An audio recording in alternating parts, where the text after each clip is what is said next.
Hi, my name's Elijah and welcome to my podcast, Songwriting for Songwriters. Today my guest is Nigel Clark. Nigel is best known for being the frontman and chief songwriter in Dodgy. Nigel and Dodgy wrote some of the most loved and memorable songs of the 1990s, including Good Enough, Staying Out for the Summer, In a Room, If You're Thinking of Me, and many more. We sat down and spoke about Nigel's songwriting process, what it's like to be a songwriter in the music industry these days, his absolute love of creativity and songwriting, his influences, and much, much more. So please enjoy this podcast and subscribe. Thanks for being here. Today on my podcast, Songwriting for Songwriters, my special guest is Nigel Clark. How are you, Nigel? Yeah, I'm well, thank you. How are you, man? You okay? Yeah, I'm okay. It's a little bit kind of overcast in Dorset down here, but it's spring is springing, so it's Yeah. It's got such a that nice feeling. optimism in the air. Yeah, well, it's raining here in Wales. We've just moved. We moved to Wales last year, and Oh, it great. rains a lot in the winter. But yeah, in it's as you say, spring starting now, and it's just like you're seeing the daffodils, and it's like, oh, it's lovely. So yeah, it's getting lovely. Whereabouts in Wales are you? Just south of Machynlleth and north of Aberystwyth. So it's Nice. lovely.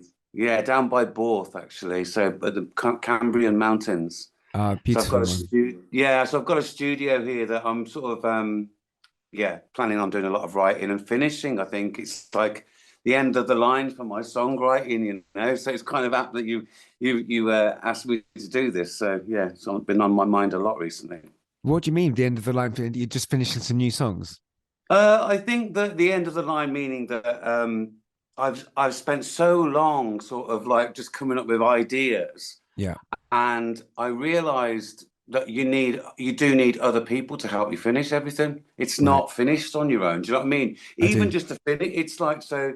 So I've learned some really, and that's why this place works for me because it's accommodation, and I can get whoever I want to work with to Yeah, come down and yeah. help me and help them. And it's like a sort of reciprocal thing, really. So that's how it's working at the moment. But I've just got so many ideas. So Oh, that's great. That's really good. I know exactly what you mean, actually, because from my point of view, when you're writing a song, you've got that initial excitement, haven't you?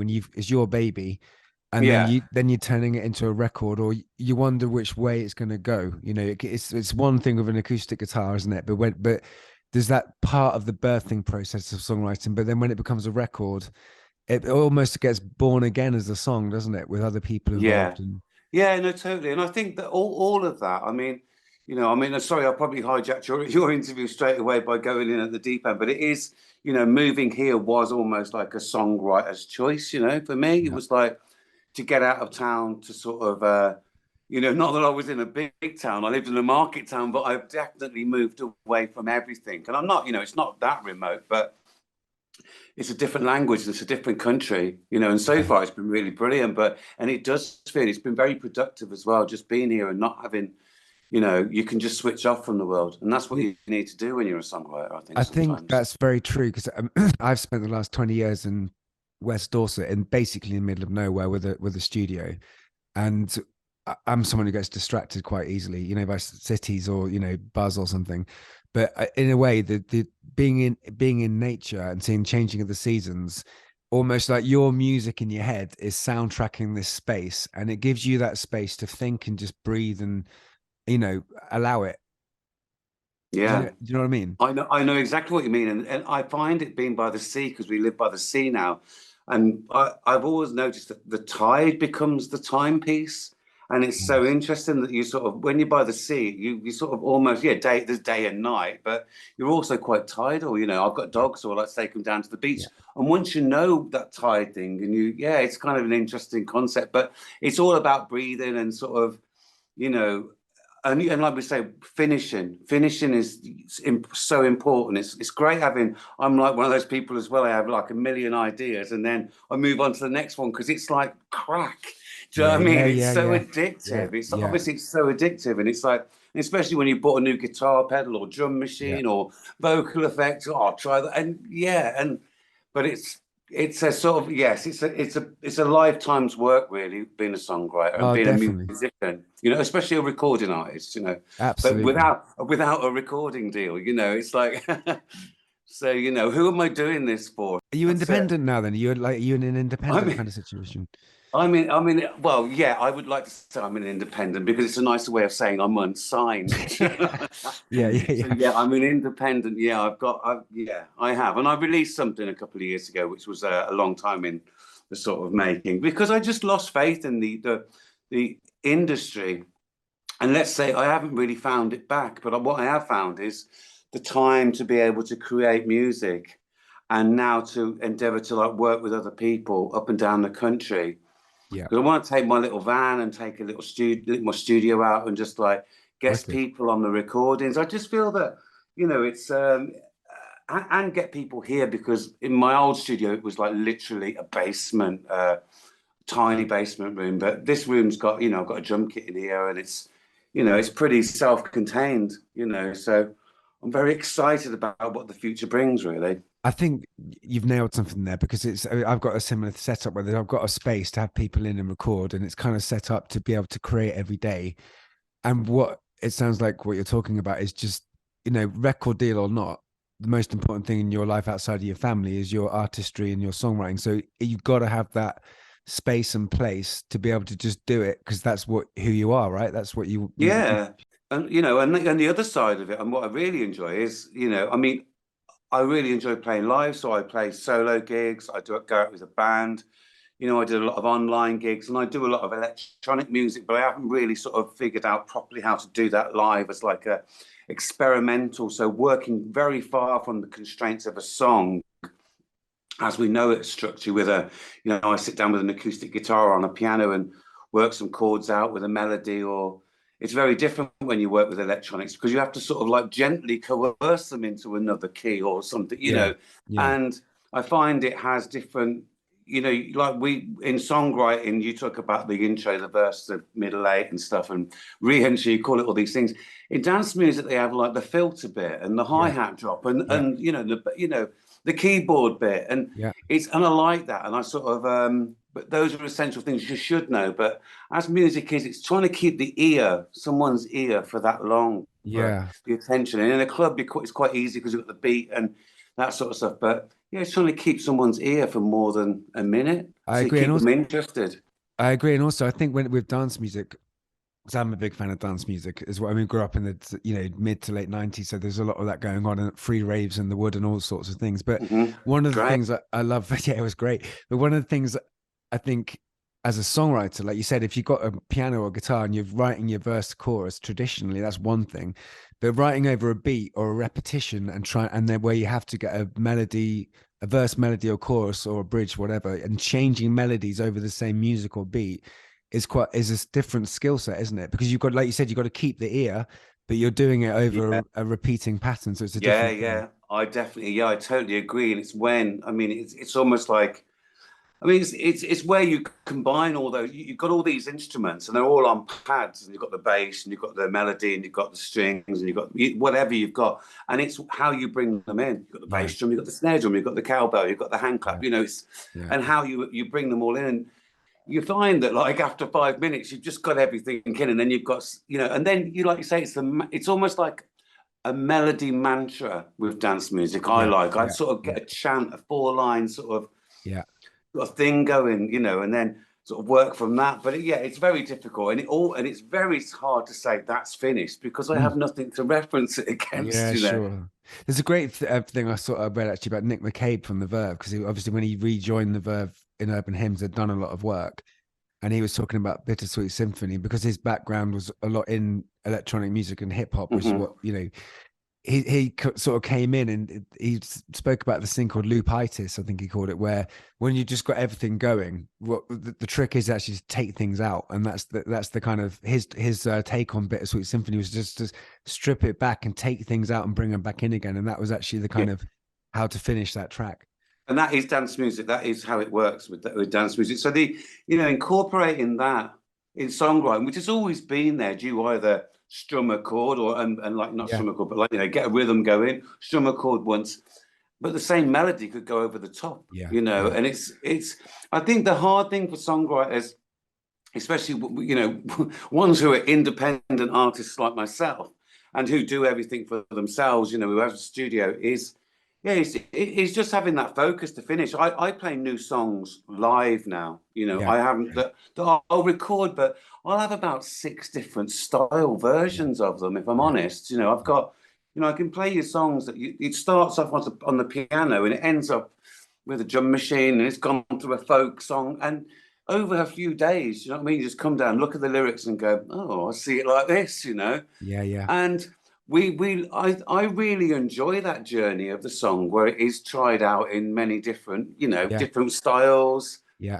And I mean, I maybe I'm the only person that does that. I don't know, but I just find it really difficult to settle on a style sometimes because, and I Mm. like them all. It's a Yeah, bit yeah, Brian Wilson, I suppose, in yeah, the yeah, sense yeah, that yeah. but he was obviously he could fit them all together into 3 minutes and call it good vibrations, Sure, you sure, know. sure, sure. But it But I is think like that, you know. what you're talking about playing them live's good though, because it's one of my little personal rules is before I take it to my band and we work on it, I will always go and play it live because sort of me thinking it's great is one thing, but if and I'm not necessarily looking for people to clap and say that's great, but I'll know if it's got life, if it floats, and even if people don't respond, it will make me believe in it more. Or Yeah, if they yeah, do respond, I'll be like, okay, we've got something here. But yeah. I quite like that little sort of acid test a little bit, you know? I do as well. I really do, and it's some, you know, and it's really exciting when it's so immediate that you get Yeah, that response so immediate. If you even explain what the song's about, which is always a good one. yeah. And I had a spate of writing songs about Tory leaders. I got a bit tired after Theresa May, if I was honest, you know, because there was just so many. But each one up until Theresa May, I think I wrote a song about that would play live, and it was, you know, the news would break on the Friday, and on the Sunday I was doing a gig, and it would be the Theresa May version, you know, of a song. And I really enjoyed that immediacy of it. Yeah, And it was, you know, as basic GCD as you could get. Do you know what I yeah, mean? Or throw in an eight. It was really basic, following a melody, but about something that was really happening. yeah. And it felt like there was a moment, and that moment was that Sunday in that place. You Yeah, know what I yeah. mean? That's the mythology, isn't it? We hear all these things about, great gigs where, the Pistols gig or whatever, people were there. And it's important is in this day and age where everything's so immediate and you can photograph it and keep it forever. Sometimes just a moment with that crowd in a room is actually a big part of why we're in it, really. Yeah, yeah, totally. Connection. And that is the acid test of a song. But then I would go like if I played it now, it would be well, it'd be more of a song about a historical event, which I still like because you know we mustn't forget that songwriters are really the original minstrels and troubadours and the original media. Yeah, yeah, yeah, You know, we used to travel around, so yeah. that's and that telling the truth is like sort of it's not wanted anymore. It's Mm. not, it's like, oh God. I always I'm so conscious of telling the truth because it sounds so bad. the, the truth is so terrible that like, you know, and it's like, and so I start searching in my head for things that are really good to say, and I struggle, and it's that then you come back to family and the simple things about, you know, and then they all become some like utopia Well, the thing that I was going to, I can believe in at a stretch, but I feel that we're in that sort of I don't know. It's like it's a leap of faith now. I mean, we all get happy when we see a bloody rainbow these days, and it's like, you know, that didn't happen before in the 90s. It was we didn't care, you know. It was like, as every you day is a know, rainbow. But one of the things about your writing, though, is, and it's evident through like the dodgy years and make believe love as well for me personally. But where I was really into dodgy when I was a kid, so I was like Brit Pop. I don't know. Me and my mates would go and get some cans on a Friday or Saturday night and play the loads of dodgy, and it was our kind of thing. But but what I loved about your lyric writing and it really impacted me as a kid. And I remember being in school assembly at like 15 in front of 800 kids. And for some reason, I decided in my mind that like the band were going to play, but I'll go and do a couple of songs acoustically first. And I played like Magic Pie from an Oasis album, and I played "If You're Thinking of Me" because I probably fancied some girl in the like row 9 or something. But what I loved about your lyrics, and it's still evident to me on Make and Believe Love, is that what you're talking about the truth, but you always, like the Beatles, give this kind of there's a melancholy sometimes, but you give hope. Like your songs are really hopeful, you know. It's like this stuff's going down, but there's a kind of really hopeful thing, and it really I've impacts. become very aware of that these days. In the last few years, I've become very aware of that, to the point where I've just been listening to the Panda Bear and Sonic Boom album, which I love. It's a very electronic sort of, but it's song. It's amazing. But they use the electron digitact, and I've got one of these samplers, and it's just so many things. And I'm really interested in seeing. But their album's brilliant. But yesterday, when I was driving back from Blackburn, I did a gig on Saturday night. We're doing this three-piece suite tour this year, and I actually put the album on from the start, and it wasn't. And I listened to it, and I went, "Wow, this is." And I got up to about one of those rivers, and I was like, "Wow, wow!" And it's not even finished yet. There's another like a quarter of music to go, and it was a long album. But you know what? I don't. In all those years, I don't think I really appreciated it until yesterday when I was driving in the car, and I was like, because of its positivity, Yeah, in such I'm really happy that I wrote those things yeah, about, because it is harder to see. Like I say, we get yeah, excited about a rainbow. It's sometimes it's got so dark around the world, yeah, in people's minds, and just fear. yeah, yeah, And when you hear these things, that when people have made up their mind, it's really hard to change their minds. And yeah, as an adult, you grow up, and I've always wanted to believe that people could change, and could see, that they would get better. yeah, And I think that's as a human instinct within me. And I look around nowadays, and I find that really, I know it's there, but it's hard to see, yeah, yeah, because the media control us with what definitely. we, and that's really worrying me. and Well, so it's and so it's then you scary. end up writing all these dystopic songs about, every song. I listen to my songs sometimes and just think they're like a half a chapter of a George Orwell novel, Yeah, pretty yeah, yeah, much. yeah, yeah, yeah, Because that's why I read it, because it's almost, it's the sort of precipice of friction and not fiction and non-fiction. yeah, It's yeah, like, yeah, yeah. Yeah, it's a bit. every day we just move over the top of it, but it Yeah, is like the sort of axis, isn't it? I'm in exactly the same place, and for me, there's a point where I almost like dissociate now from the news and the fear and how bad it is, because it's that bad that you kind of think, oh well, there's a rabbit over there. I'll just try and sort of, and write a song. You find yourself writing something, being truthful, or trying to, do that kind of like angry song thing or like annoyed song thing. But I never really got off on that. I could never be, I guess, as a Beatles fan or something, or a fan of your music, it was like, there's enough dark in the world to, I need to feel positive, or offer some Yeah. positivity, or find it within me. And that's, like I said, I've really appreciated that about your writing. It's for me, it's something which is quite hard to be positive, isn't it, and optimistic, but actually it's hard to write a happy song. But you're It not, really is. It really, it is, but you have to twist it, but you have to. I mean, yeah, and I mean, that's what I think. I mean, and this is why I think it's really important to work with other people, because, it's not. It's with writing, it's like, what it's like when you work with people, and someone will say, "Oh, I don't like that bit." And then they haven't got another bit. You've got to come up with a solution to everything. And I yeah, think when you work with a group, sometimes you get a combined want for a resolve and a yeah, good ending. Do you know what I yeah, mean? And I think that's what comes out of bands and stuff like that. It's just a shame you don't get many bands recording these days, or we don't get the opportunity to hear them, because there's too many things to choose between. yeah. It's a It's like, very competitive world. There's so, and it's rightly so that it's competitive, but it's like, it's not. It's kind of like not. It's also, it's very difficult to get people to listen to your music. yeah, yeah, it is. You It's spend that's such a lot of time. You yeah, might be a great musician, but a shit marketeer, and it's yeah, like, yeah, yeah. like most musicians. I mean, yeah, it's hard, isn't it? Well, I mean, that's the joy of, like you said, the joy of making music, the immediacy of it, the obsession, the getting lost in it, the mystery of it is, I mean, it's just like you say, it is so addictive, and is why we're still doing it. But then the other side of it, pushing your songs like into, I guess the 90s was different, but like pushing your songs out is nowadays, because like you said, because it's saturated, and you got to know the right people, you got to pay for promotion yourself, and the budgets on that. That is the kind of And like, that is such a terribly dark, yeah, unpoliced, unfair world. yeah, You know, it's like I think most people who have ever had, who've been on this sort of product side of the music industry have PTSD. yeah, Do you know what I man, mean? for From sure. the experience of Yeah, becoming a product. And, yeah,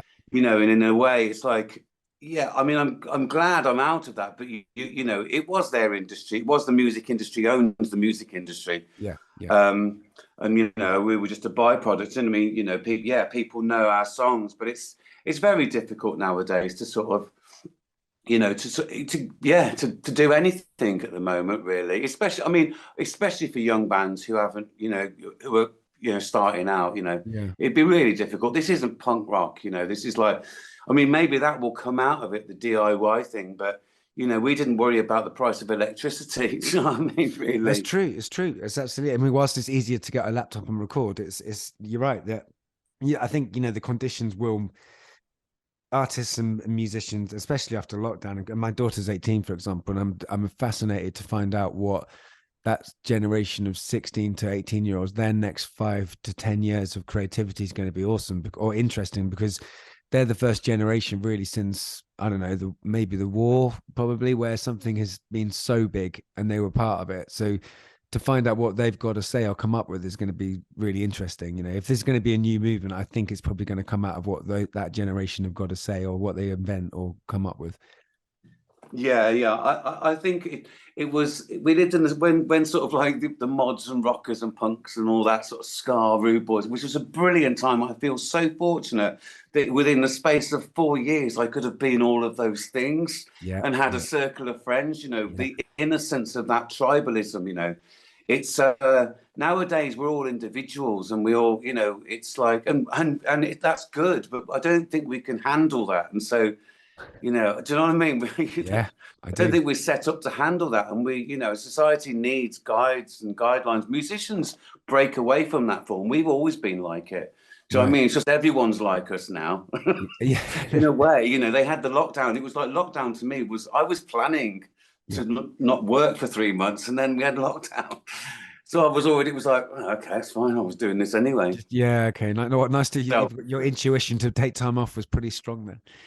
well, Um, I just know nowadays that it's, you know, there's probably no point in doing gigs between sort of November and February. Do you know what yeah, I mean? So sure, you just have to sure. like work 8 months of the year doing your writing and then doing gigs that you Yeah, can with the band and stuff like that. But that is it's quite hand to mouth these days. I mean, yeah, obviously we still receive royalties for the songs, but it's yeah. you know, it's you still have to work for a living. Yeah, sure. Now tell me about I've been listening for the last few days to Make Believe Love, which I love, man. It's like Oh, such a thank great you. album. And Class a Smile, what a song that is. It's like, it's that knocked me out, that song. Oh, But wicked. the kind of sound of it is that there's electronic elements you spoke about earlier. It's quite a thrilling album, isn't it? It's quite a kind of a, it's quite, it feels a bit like you're at a rave. It's got a lot of motion to it. It's got a lot of coolness and kind of colors in it. And it's really nice to hear like you work with those elements in that way on that album. It's a fascinating listen. Yeah, it's a very it was recorded just after I left Dodgy really. So Right. originally, so I shelved it in 2001 and like Oh, that. right. Okay. Yeah, so there wasn't it's not present. It's like actually 20 years old. Oh, really? Yeah, yeah. So which is quite funny actually because it's sort of and I arranged the album so I got it off the shelf during lockdown actually.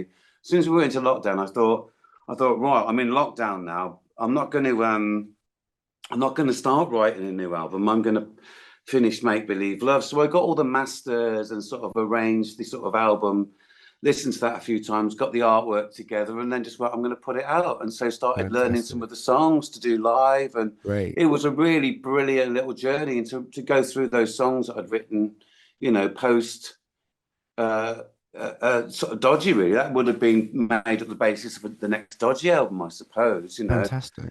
Um, but obviously with a different band, and the band were brilliant. I met them in Birmingham when I moved out of London in '99, and at the custard factory in Digbeth, and we had a studio there, and we had it for a year. Well, I rented it, and it was good. It was really good, but then I ran out of money, Yeah. and then it all went from really being really good to reality really hitting, and going, you're not in a big band anymore. You're not getting a wage. You've got 2 children.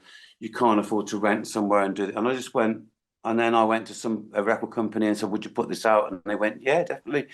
And it was an indie, a big indie, but it was like the reality of putting a band on tour on your own, Sure. and it was just, there was no money there was no investment. So, and that is the real crippler in this industry. So if you've got no, which is the same, it's not woe is me, it's the same for everybody, apart from It's reality.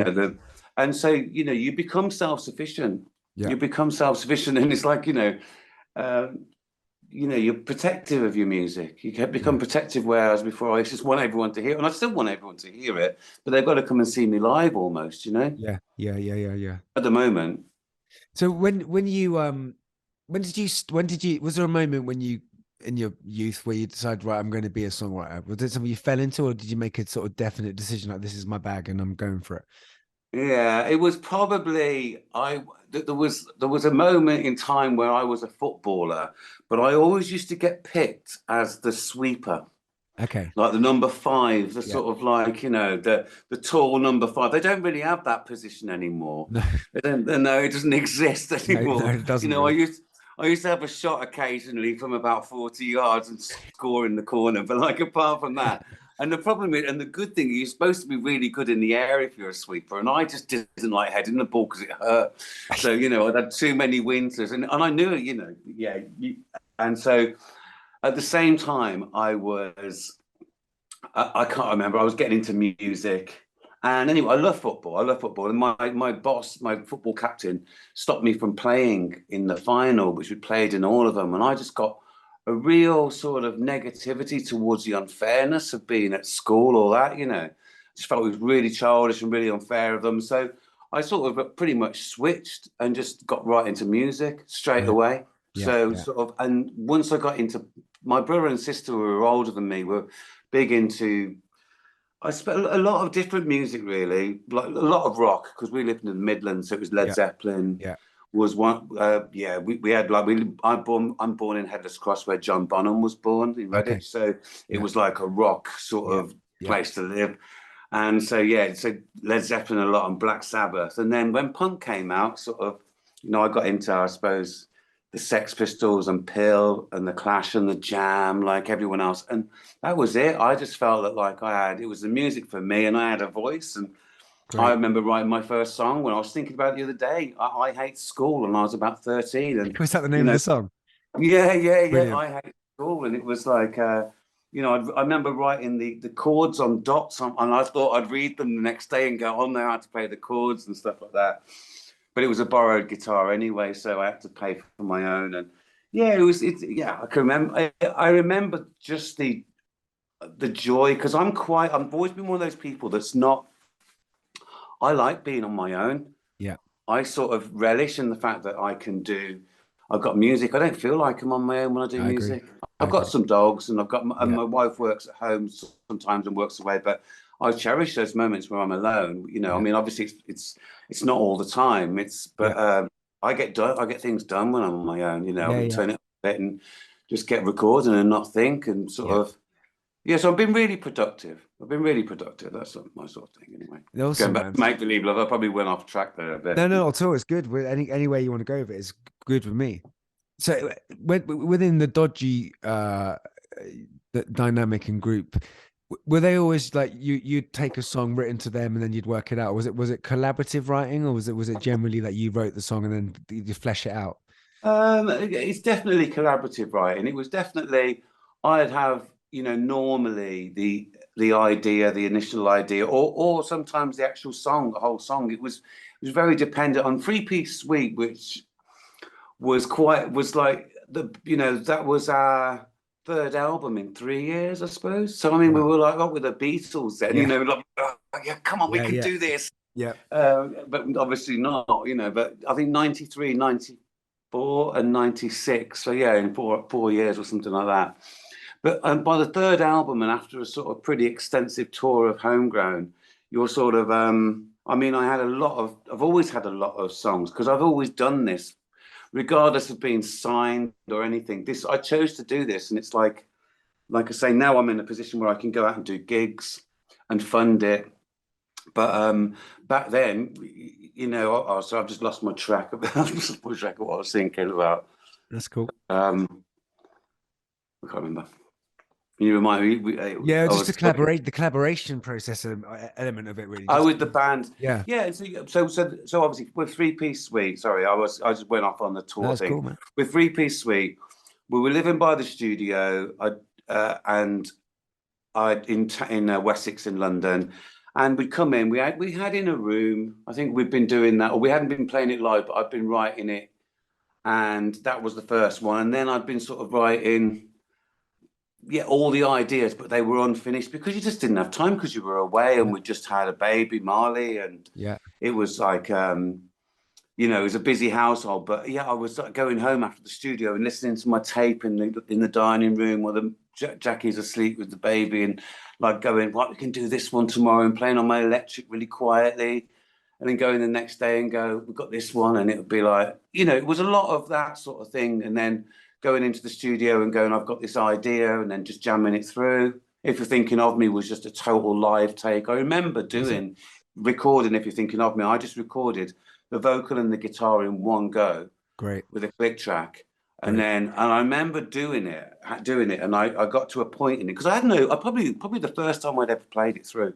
Wow. As an arrangement, do you know what I mean? And then obviously you go, you do bits and bits. It's probably the first time, and it's a bit like Class A Smile on Make Believe Love. I played that on piano once live. Wow. Vocal and piano, and that was it. Jesus. And then we just put everything on top. That's fantastic. So yeah, I used to try and get to that point, and I don't even play piano very well, but I can. It's the combination of singing and playing piano, and it's a combination of singing and playing an instrument. It's like sometimes we get lost and we sort of think the thing that's accompanying the voice is more important.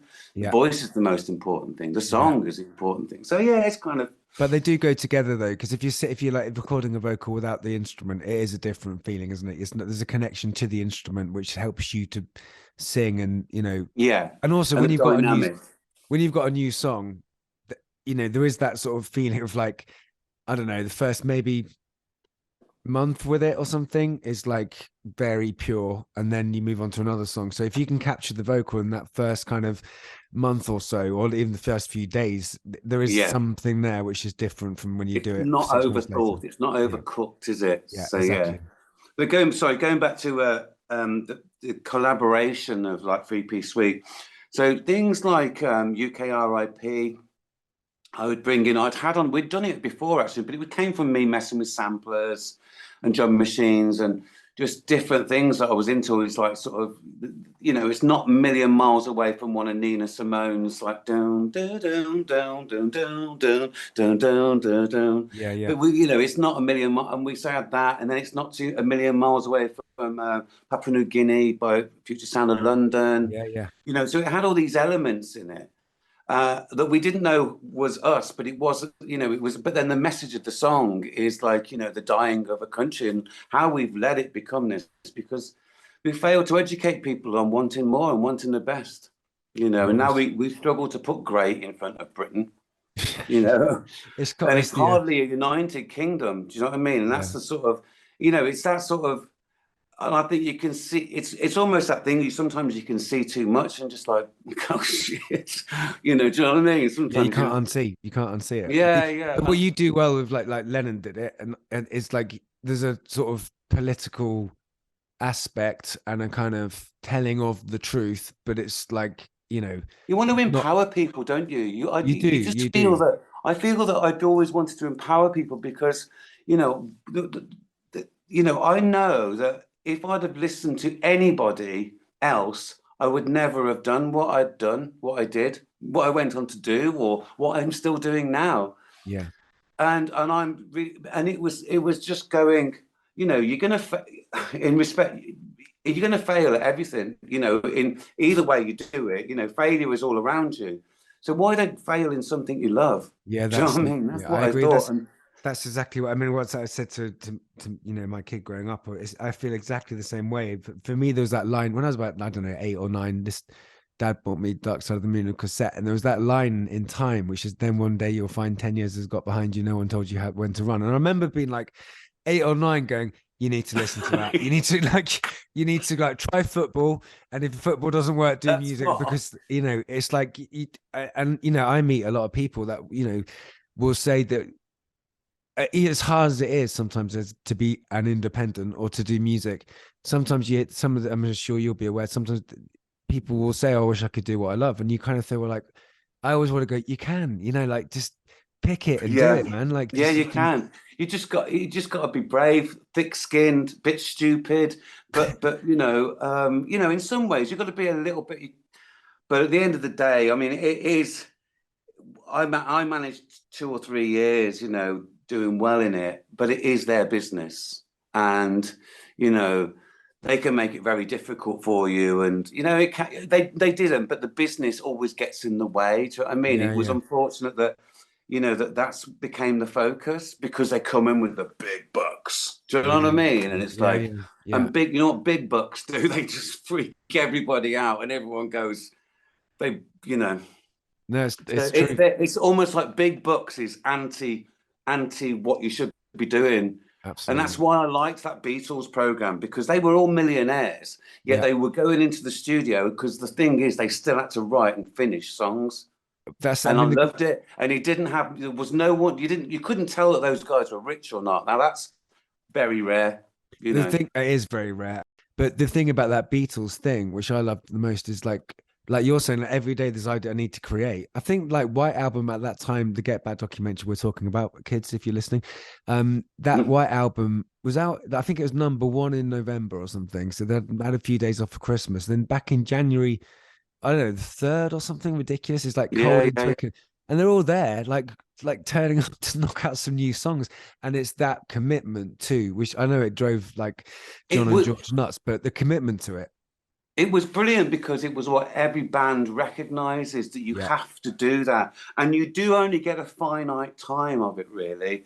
And looking back, you do. It's true. You know, you get that bit when, you know, you have no responsibilities, and then you possibly end up getting paid for it for a bit. But then, you know, you get this finite time of being creative, and because, you know, it's very difficult to get everyone together these days, because it's just, you know, it just is, you know, unless you've got like loads of money.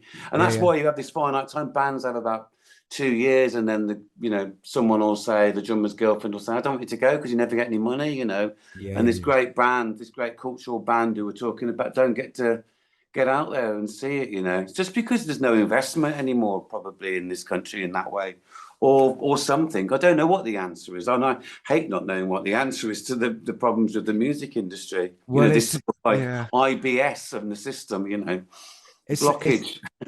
It's a kind of combination of things, isn't it, really? I mean, I spoke to John Robb a few weeks ago, and he was hopeful, really, just saying that, you know, in the end, it always kind of works out. And in the end, art wins. And in the end, the songwriters will write the songs. Quite a kind of fatalistic, positive approach to it.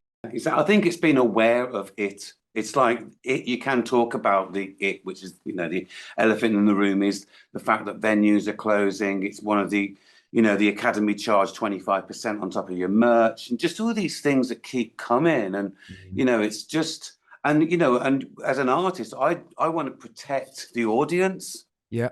And that's getting more difficult, you know. It's like protect them from, like, you know, with this cure tickets thing, and, you know, putting, you know, it's just, it doesn't fill with much hope as an industry, when it's just the way the world is at the moment. And it's just like, you know, we've got to see through it. That's, you know, that's why I'm really interested in my studio and being able to do performances from here. Absolutely. Doing live, you know, in my studio. It's your castle, isn't it? That's your industry. That's you owning your industry. Yes. And that's the most important thing for you, you know, for your happiness, mental health, and for your creativity. And that's the most important thing. Yeah, to me, it really is. I want to be able to work, you know. Yeah. Do it. Work. I say work. It's just, it's play, isn't it? Well, it's play work. We got lucky to be able to kind of make any kind of money out of play, I suppose, which is. I know. Yeah, exactly. When you're writing a song, Nigel, and you Do you like, there's this whole idea of like the muse with songwriting, like it's a mysterious force that turns up or doesn't turn up. And do you believe in the idea of the muse, or do you think it's just plugging away at something and the idea will come, or it's craft you've learned? Do you think there's some kind of like element outside of, you know, it's some force which comes in, or do you think that's bollocks? Yeah, I think it's bollocks, really. Yeah. I think it's, I mean, I think it's bollocks. I think, really, yeah. I think that that they come as triggers. Sometimes you can see something and it's like, and if the emotion, if they cross your emotions and what you see or what you hear cross, you feel compelled to write something. You feel compelled to, you know, and I write every day. Every day I'll write something. I used to just like write in the morning, just like having a coffee in my kitchen and just write reams and reams on my notepad and go, oh, some of that was quite good. And then occasionally you go back. I try and go back if I'm ever, you know, because then I go off on music and then I come back to the lyrics.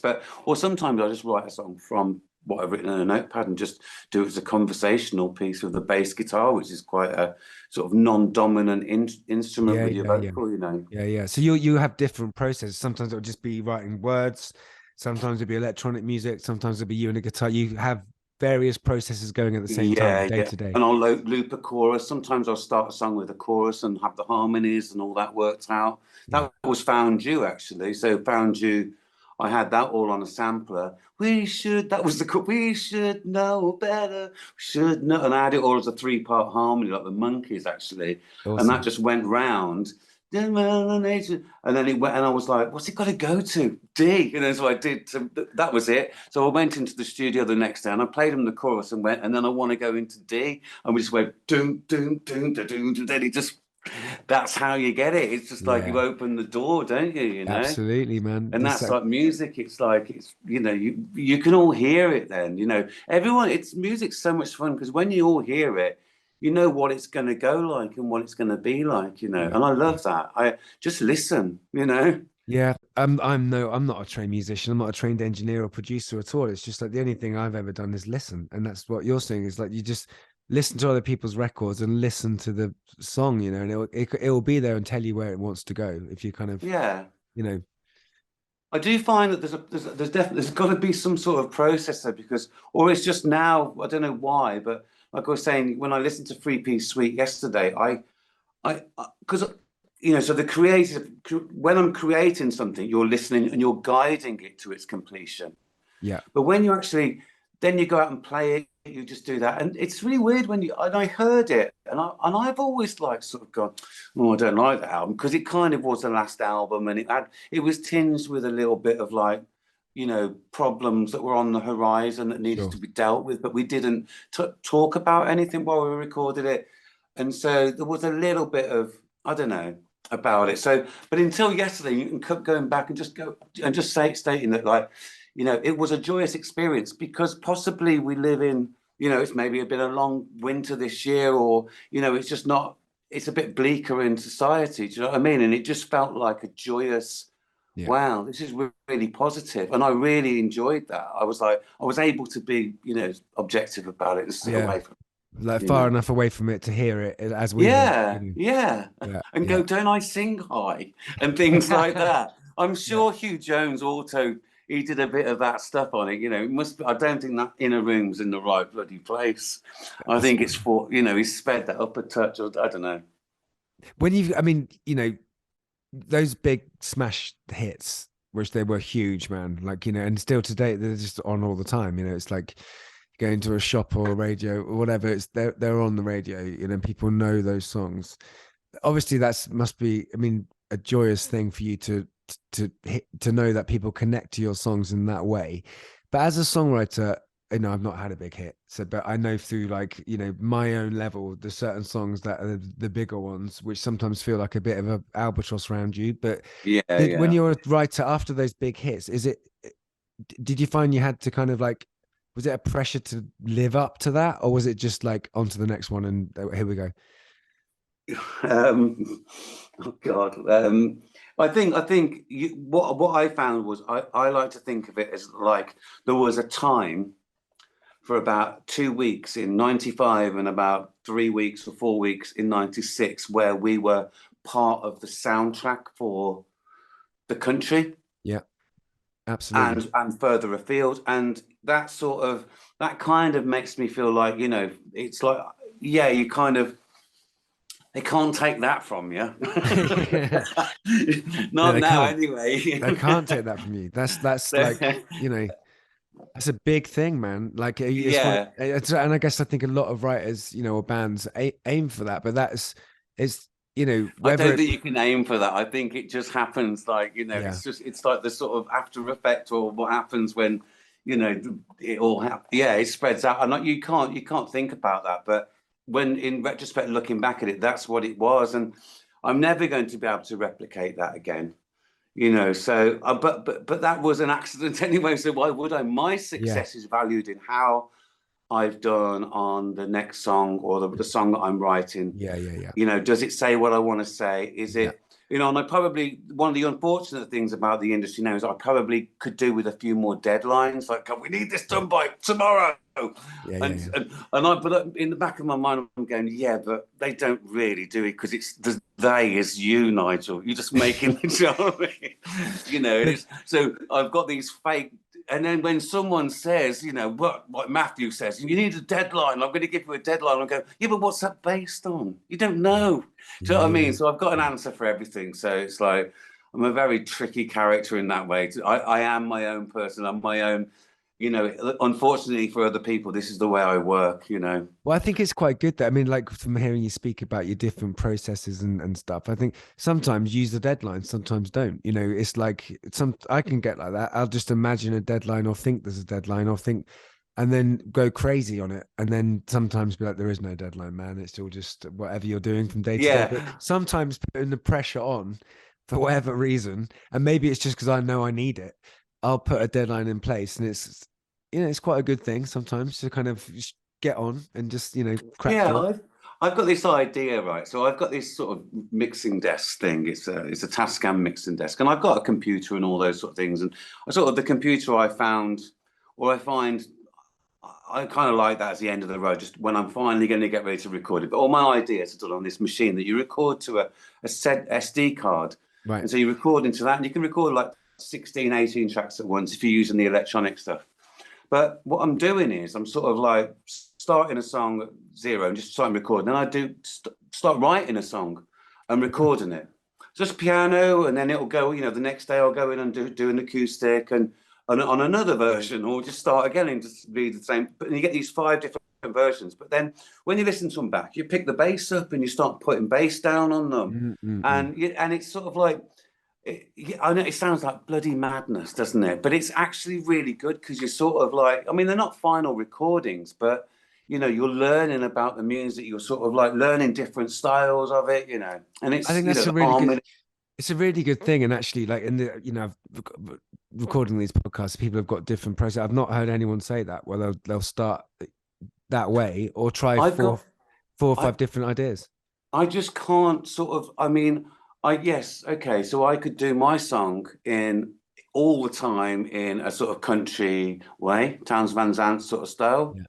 I could then I can do it a bit more birdsy, so I could, with the feel, I could probably do a really folksy version. Do you know what I mean? Like a piano version, you know, sort of like stripped back, and one with, and a 1 in 3, 4, why not? Or what, do you know what I mean? But because I'm doing it on my own, I'm like, you know, it's normally what's going to sound best on a guitar. So at the moment, I do finger picking. I'm just sort of like, that's my rolling thing now. The rolling rhythm is finger picking, and I like that. I like it a lot. I've become a really sort of like, it's become part of my playing. You know, someone said to me the other day, "I'm going to ask you, where does your plectrum go when you finger pick?" And I was like, I don't know. And I had to get my plectrum, and it goes in my hand. It forms a little, you know, in the middle of your hand. Hand is like tucks in there somehow, and I don't think about it. I actually shake people's hands, and it's in my hand. That's so good. But I love that what you've just said there, because I just thought it's kind of like trying on different clothes before you go out for the night. You're just seeing where's it going to sit, this song. You know, it's an interesting approach to it. Down to everything. So I have drum machines and stuff like that, but I don't use the quantize or anything like that. But I use the clicker, so I start singing, and then I just tap out the tempo on a drum machine, but not playing anything. And so I've got to and that's your feel. That 91.3 that I was probably just tapping out then is your feel. Probably a bit faster than that, but and it's like that, so organic, even though, and then you put a beat on. And one of the things I've learned from doing drum machine beats and hip hop beats and stuff like that is like, yeah, the claps and the snare have got to be kind of in right on the beat, but the bass drum is free. It's like you do that wild and just sort of like put in bass drums.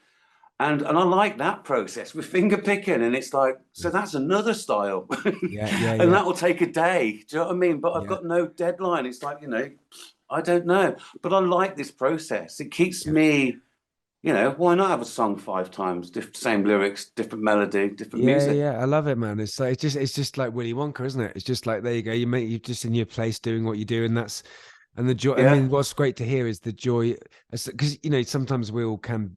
The industry is what it is, but what really comes through from what you're saying is the joy of creating and playing and trying things out, and you can hear it in your voice. It's what I love. Like, the reason what gets me home every weekend, like yesterday, is knowing that I'll be in the studio. I'm doing the renovation project over here as well. So, but I have to sort it. So I do one day today renovation. I've done no renovations. I've taken the door off the bathroom. That's it. But I've got to get my shit sorted. I'm going to do renovations after this. But then tomorrow I've got a studio day. So I've been working with Chris Howman. We wrote some songs last week, and we were here last week, and he's brilliant. He's a lot of fun to work with, and we've been doing it for quite a while, but it's been sort of fraught with a few things. And then we just got together, and we had these songs to finish, and so we've got 2 new ones. So the idea is we're going to go out live, do gigs together, and then at the end sort of build up a set of our own that we do. So that's going to be a really nice ticket. And we did a gig recently, and we were just like, it's still there. We got this. We can do this, Great. Even only if it's, a lot of the gigs are in the north at the moment. I don't know why a lot of gig people go to gigs in the north. It doesn't seem as much on down south. No one goes anywhere down south anymore. Maybe it's a summer thing, Yeah, maybe. I don't know.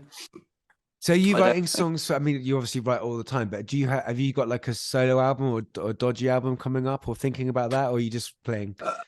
Do you know what? I think we're in a time where, like, we were talking about this last week, me and Chris, and we were talking about the fact that, an album's such a big commitment these days. And it's, if we started writing an album now, it would probably take another couple of years before it came out. Yeah. And, that's a lot of work.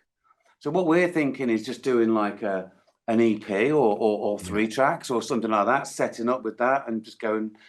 But we have the motivation. The most important thing is we want to do it. So we have that motivation, and we can do it here. So it's just a case of finding the time now, getting together. And I'm sort of building my studio back up as, like getting some decent mics, and I've got a drum kit, and, just separation and a few things like that. Because I haven't had a studio for years, but apart from my own little home studio. But bit different, isn't it? Like multi-cores and stuff like that. But definitely, got to be done. Got to be done. Awesome, man. So let me ask you one final question, which I ask everybody, and thank you very much for your time. I really enjoyed this. If you could have written any song other than your own songs, what song would that be? I know that the answer will be different tomorrow, but like here and now, what song would you wish you could have written? I think it's quite an easy one, really, for me. I think. And I was thinking about the album yesterday, and it is my favourite album ever. It's got to be. It's Marvin Gaye, What's Going On. So I'd like to have written that. That is absolutely. It is. I heard it a few days ago. It's one of my favourite albums, and it is just like liquid, isn't it? It's just. It's a journey. I remember playing it to someone, and I went, "You've never heard James Jameson? You've never heard James?" And he's the guy with a bass player. "You never heard James Jameson?" And it's like, so I played What's Going On and went. And it's just, and then it became the whole weekend of travel with that album, because you get lost in it. It is liquid. It's like immersive. It's like you follow the bass and you submerge with it, and it's amazing. And then the lyrics and like I was, when I was saying earlier that he captured a moment. He captured a moment, and that moment is still there. And do you know what I mean? It's like a bubble. It's like a fossil with a little bubble in it. It's what's going on is going to be in there. Yeah, absolutely. And it's still like, so, like you say, it's still so relevant. That's the thing. You know, my daughter and I were listening to it, and it's as relevant now as it was, really. But I also love the fact he had to fight quite hard for that album, you know, and sort of make very good and stuff. Yeah, I mean, it's exactly. I know which is crazy, but it was so groundbreaking, and of course it was so because it was so close to the bone. Yeah, the bone of the reality that no one wanted. That's the thing, isn't it? No one wants reality. They want, you know, they want utopia, but you know, yeah. Goes back to that axis between dystopia and utopia. I mean, they're both fictional, but where's reality in between that? And I think, and I'm really intrigued by it. I was reading. I've always been a massive George Orwell fan. Yeah, and you know, I've always, you know, and I don't know if you knew that. I think it was Diamond Dogs was set out to be a George Orwell film, 1984. Yeah, I do remember hearing that. Yeah, and George Orwell's then after he was deceased, his wife or the person who owned it as his estate refused him permission, so he had to change it to Diamond Dogs. But I didn't know that. But I've always found that George Orwell's position on knowing about the darkness, but also I know what, you know, I believe I know because someone's wrote a book about it. But you know someone asked him before he died if it was true, if he believed it was true at the end of 1984 that the world will be a face trodden on with a jackboot, and he said only if we let it. Yeah, there you go. I had a thing the other day that what stands between light and dark is the human, and we have free will. I saw that, and it's like that is it. You know, from music industry or like, you know, I don't know, anything we face. It's like, and also in your own head, there's light and dark, isn't there? And it's whichever side you feed, I suppose. And we fight over the few differences we have, and we don't celebrate all the similarities we have. Yeah, absolutely. Look for the similarities, not the differences. That's a way to. And this is the control the media have over the nation's, the society's psyche, isn't it? It's like, you know, I only got to see it.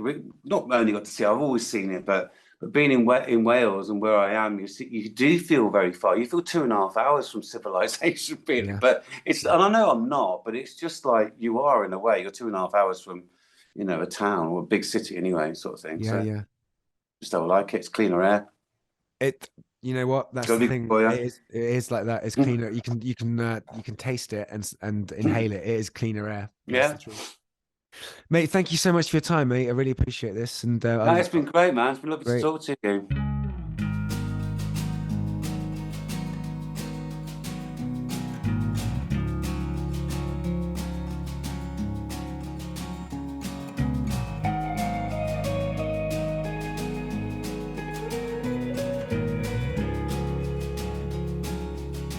So, I mean, I'll have to talk to you about coming to Wales and recording the track. That'd be cool.